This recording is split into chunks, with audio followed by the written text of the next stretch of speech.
प्रदेश में 1200 बच्चे एक साल में मिस हो गए। ह्यूमन ट्रैफिकिंग चरम पर है। प्रदेश की बालिकाओं के सुरक्षा की जो बात है वो दरकिनार कर दी गई है। क्या हमारे प्रदेश के लोग भूल जाएंगे? हर दिन 3 बच्चियां मिस हो रही हैं। क्या प्रदेश के लोग भूल जाएंगे?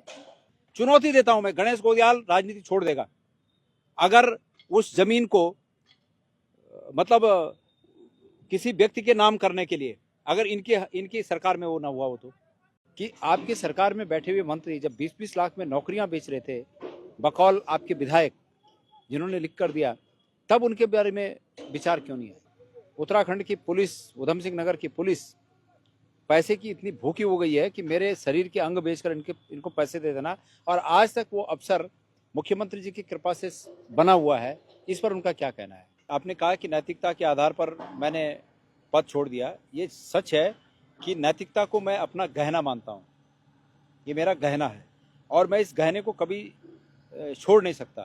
धामी जी की पत्नी इसी परेड ग्राउंड में जब इस बात को कह रही हैं कि भाई ये उचित काम किया धामी जी ने, तो प्रदेश की जनता को हिंदू मुस्लिम से लेना है कि हमारी बच्चियों की सुरक्षा से लेना है, इसको निर्धारित करना पड़ेगा।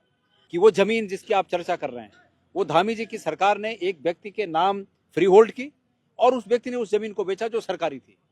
नुकसान इस बात का हुआ कि धामी जी उस भ्रष्टाचार में संलिप्त हैं, धामी जी की सरकार उस भ्रष्टाचार में संलिप्त है, और उनके फेस को बचाने के लिए बेवजह कांग्रेस का नाम 2004 में लिया जा रहा है। प्रधानमंत्री आकर कह रहे हैं कि कांग्रेस इस तरह का काम करने वाली है और नेशनल मीडिया उसको 10 बार चला रहा है, तो उसका असर हुआ।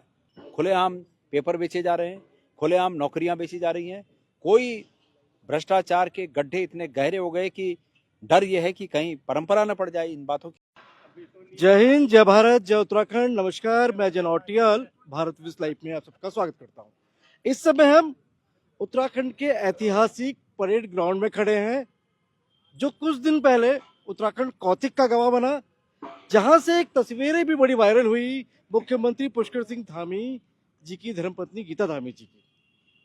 वो भावुक क्षण उन्होंने दिखाने की कोशिश करी। हालांकि उसके कई कई मायने निकाले गए, कई राजनीतिक मायने निकाले गए कि संभव है गीता धामी कहीं खटीमा से चुनाव की तैयारी न कर रही हो कि पति चंपावत से चुनाव लड़ाते नजर आए। अभी सुबह यहां से मात्र 100-150 मीटर की दूरी पे एक मर्डर हो जाता है। ये आज की घटना है, तिब्बती मार्केट है मेरे सामने पीछे, और इसी ग्राउंड में कांग्रेस तैयारी कर रही है 16 तारीख की। 16 तारीख को राजभवन घेराव की तैयारी है। सामने 2027 का विजन है और उसकी शुरुआत कांग्रेस ने कर दी है।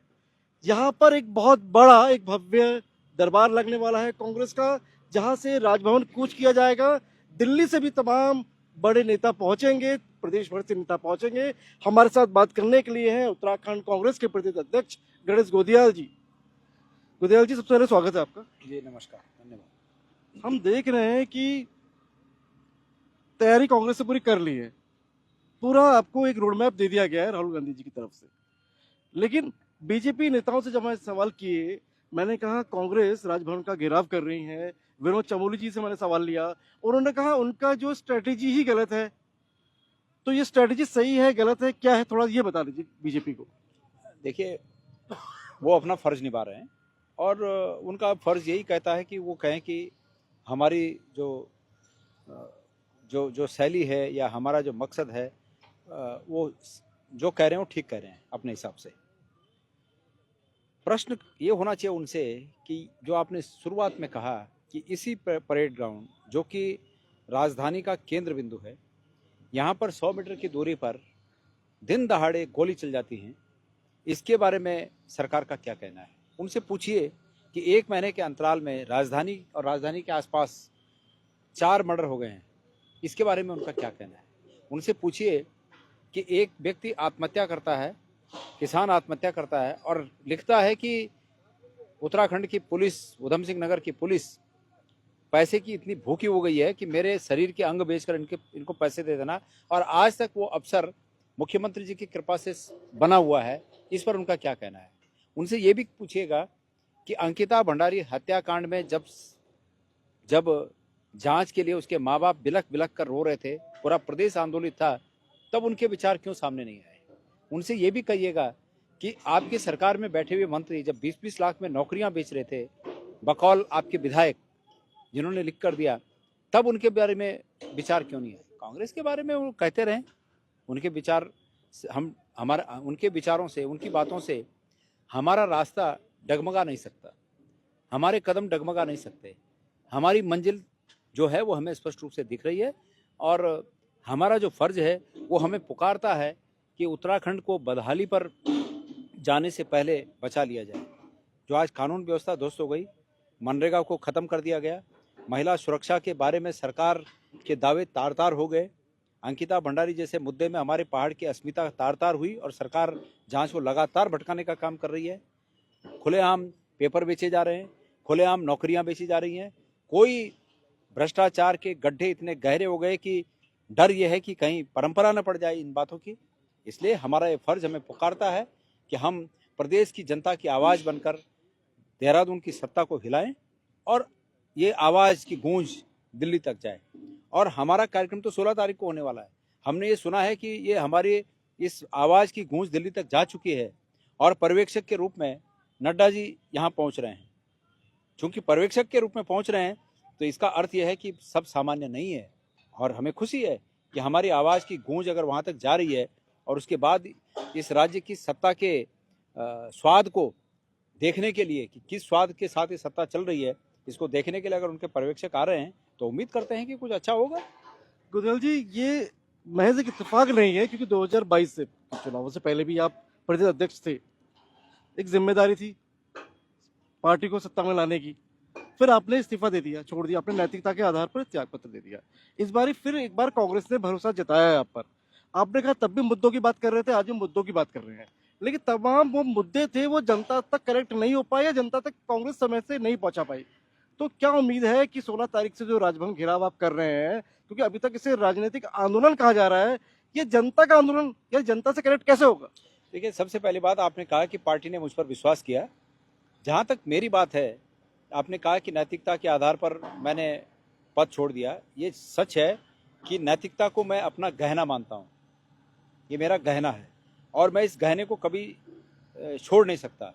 लेकिन आपने ये जो कहा कि मुझ पर पार्टी ने विश्वास किया, सिर्फ मेरे पर विश्वास नहीं किया, हमारे सभी वरिष्ठ नेताओं को जवाबदारी दी गई है और उन सब हमारे बड़े नेताओं पर पार्टी ने विश्वास किया है। और मेरा पक्का यकीन है कि सभी बड़े नेता एकजुट होकर हम लोग इस राज्य की अपेक्षा के अनुरूप इस प्रदेश में बदलाव लाने के लिए पूरे मनोयोग से हम लोग काम करेंगे और बदलाव लाएंगे, ये मेरा विश्वास है। बाकी जो आपका ये कहना है कि क्या रोड मैप दिया, हाईकमान क्या रोड मैप देता है? यही रोड मैप देता है कि अपने प्रदेश की जनता के हित के लिए संघर्ष करो और भारतीय जनता पार्टी के जो दिखावे का चरित्र है उसको जनता के सामने लाइए, जनता को हकीकत बताइए, सब लोग मनोयोग से लगिए और सत्ता आनी चाहिए। यही रोड मैप होता है। और रोड मैप क्या होता है? सत्ता हमारे लिए नहीं, सत्ता जनता के लिए। मुझे चिंता इस बात की है, सबसे बड़ी चिंता मुझे इस बात की है, सरकारें आती जाती रहती हैं, लेकिन सबसे बड़ी चिंता इस बात की है कि धामी जी ने अपने 5-5.5 साल के कार्यकाल में जो भ्रष्टाचार के रिकॉर्ड बना दिए, कहीं ये बातें परंपरा न बन जाएं इस प्रदेश में। मुझे इस बात की चिंता है। कई लोग इस बात को इस रूप में न ले लें कि कोई बात नहीं, सत्ता में रहते हैं तो लोग करते हैं। ये जायज़ नहीं है, ये स्वीकार्य नहीं है। और इसलिए हमारा ये विपक्ष का ये फर्ज होता है, राजनीतिक पार्टी होने के नाते और विपक्ष में होने के नाते हमारा ये फर्ज है कि हम जनता के बीच इस संभावित खतरे को लेकर जाएं कि ये संभावित खतरा है कि कहीं ये परंपरा न पड़ जाए, क्योंकि अंततः छलावा जनता के साथ होता है। तो इसलिए हमारा ये फर्ज बनता है कि हम जनता के बीच इन मुद्दों को लेकर जाएं और जनता को इस बात से सचेत करें। 16 का आंदोलन किस तरीके से बाकी आंदोलनों से अलग होने वाला है, ये जनता को बता दीजिए। 16 का जो हमारा ये प्रस्तावित राजभवन घेराव है वो इस रूप में है, उसका हेडिंग ये है कि भाजपा हटाओ प्रदेश बचाओ। और ये भाजपा हटाओ प्रदेश बचाओ, चूंकि पूरे समग्र जो परेशानियां हैं उन समग्र परेशानियों का एक कॉमन मंत्र है ये कि भाजपा हटाओ प्रदेश बचाओ। तो ये 16 से शुरू होगा, मतलब 16 तारीख से शुरू होगा और अगले 1 साल या 9-10 महीने जितना भी रह गए हैं इस सरकार के, ये मंत्र निश्चित रूप में घर घर जाकर असर करेगा। ये इसकी शुरुआत है। आखिरी सवाल, 2022 में भी कांग्रेस मान के चल रही थी कि सत्ता में उसकी वापसी हो जाएगी, लेकिन जैसे ही बीजेपी ने मुस्लिम यूनिवर्सिटी की जो गेंद फेंकी, कांग्रेस कहीं ना कहीं क्लीन बोल्ड हो गई और वही गेंद एक बार बीजेपी ने दोबारा से फेंकी है, सामने 2027 है।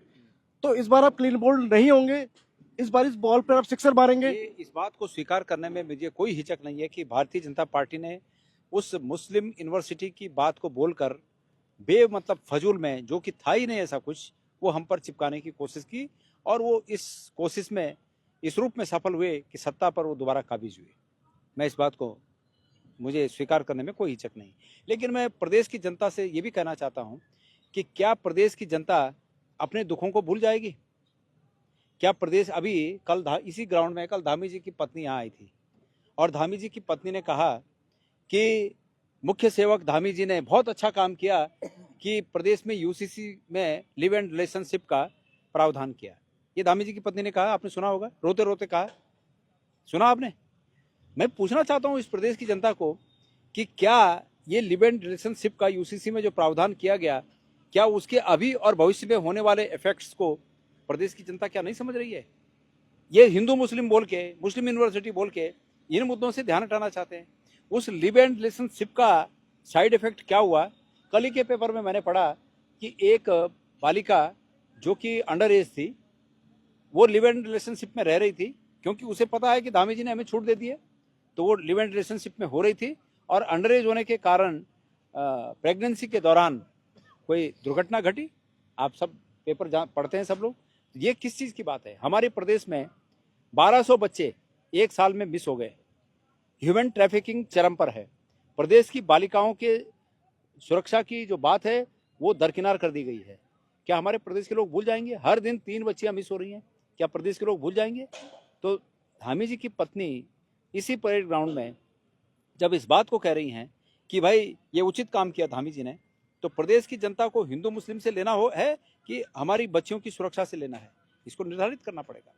हमारी बहनों को रक्षाबंधन के शुभ अवसर पर इस बात को सुनिश्चित करना होगा कि ये प्रदेश की सरकार उनके भाइयों के को रोजगार देकर, बहनों के भाइयों को रोजगार देकर उनके हितों की रक्षा करेगी या खाली सगुफेबाजी करके हिंदू मुस्लिम करके। यानी मुस्लिम यूनिवर्सिटी की बात जो कांग्रेस के लिए उठाई है बीजेपी ने आज, ये आप कहते हैं मंच से कि झूठ है सब? ये क्या जो मुस्लिम यूनिवर्सिटी की बात उठाई है, जो 20 एकड़ जमीन को लेकर जो सवाल उठाए हैं कांग्रेस पर। भाई मेरी बात सुनिए, 2022 में वो काम हुआ, किसकी सरकार थी 2022 में? यहाँ 2004 का भी रेफरेंस दिया। 2004 के रेफरेंस ये है कि एक जमीन लीज हुई, इस सरकार ने उस जमीन को फ्री होल्ड कर दिया।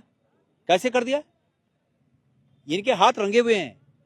मैं धामी जी को चुनौती देता हूं कि इस मुद्दे पर भी वो सार्वजनिक रूप में आकर मेरे साथ बहस कर ले मीडिया के सामने। इनके हाथ रंगे हुए हैं, इनके हाथ भ्रष्टाचार में रंगे हुए हैं और वो भी अंततोगत्वा भ्रष्टाचार का एक प्रकरण आएगा उसमें।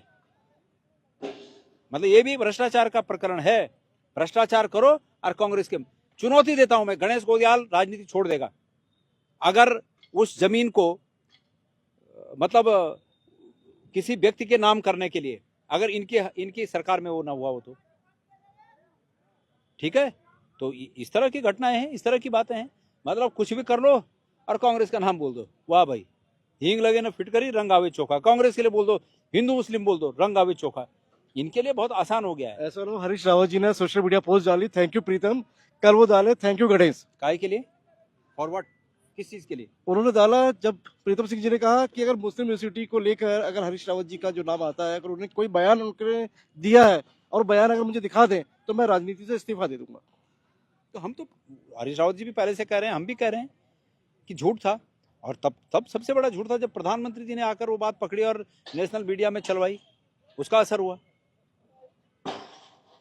आप नेशनल मीडिया की ताकत को इस रूप में समझ सकते हैं कि अंकिता भंडारी हत्याकांड में हम कब से सीबीआई जांच की मांग कर रहे हैं? 3 साल से नहीं हुआ।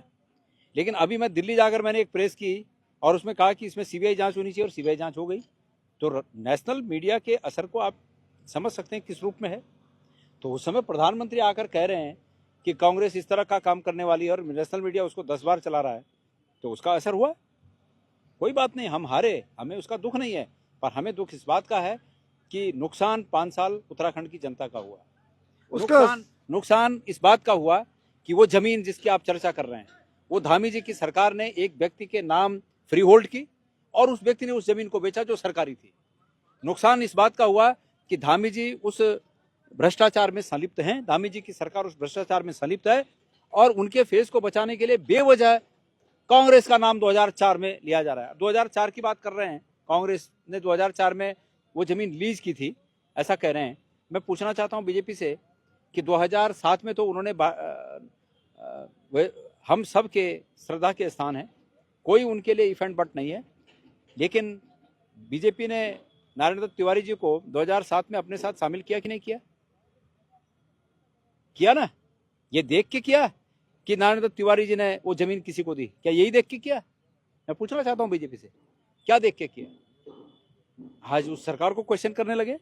भाई उन्होंने नारायण दत्त तिवारी जी को अपने साथ शामिल इस रूप में किया होगा कि भाई वो बड़े नेता थे, अच्छे नेता थे, प्रदेश का हित किया उन्होंने, इसलिए तो किया होगा।